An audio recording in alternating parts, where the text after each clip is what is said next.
Paul Schwartz, you're the one who's written this opera, Opera 68. What is this opera for you? Well, I mean, it's been an ambition of mine to write any kind of an opera since I was in my teens, and it's an extraordinary opportunity that was offered to me by this group of opera companies to actually get the chance to write and have it performed. They wanted me to write an Orpheus story, and I didn't want to write a conventional, old-fashioned mythological Orpheus story. So the story that Simon and I came up with manages to bring it into the modern world via the politics of the Soviet bloc as opposed to the West. And I think it's a very interesting story that, one side is the underworld and the other side is the outside world. And we make a parallel between the two stories.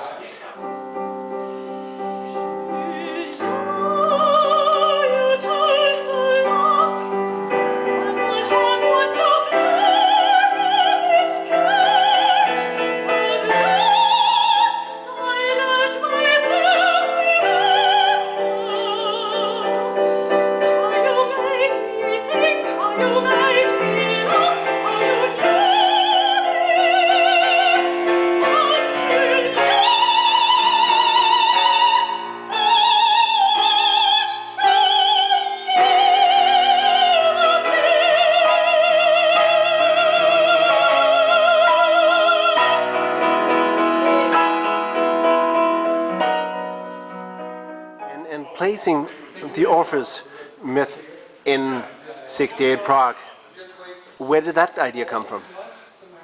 Simon had the idea of having it be a dual story, of having it be an opera company that was producing an opera, a Baroque opera based on the Orpheus story.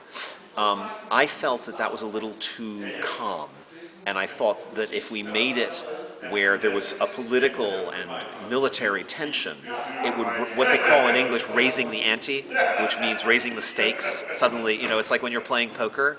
If you're playing for 5 crowns, it's not as dangerous as if you're playing for 5,000 crowns. And I wanted to play for 5,000 crowns.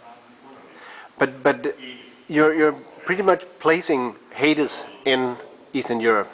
I'm not suggesting that it is literally Hades. What I'm suggesting is that there is a parallel. And for the purposes of this story, the parallel is very real, because what it's really about is that the guy who was on the outside can't get the girl who was on the inside out. Orpheus can't get Eurydice out of hell, and Julien can't get Elena out of Czechoslovakia. Right. So it's that parallel. I'm not going so far as to suggest that it was literally hell, but it was not a very pleasant place to live for a lot of people, and she couldn't leave. So that was the parallel.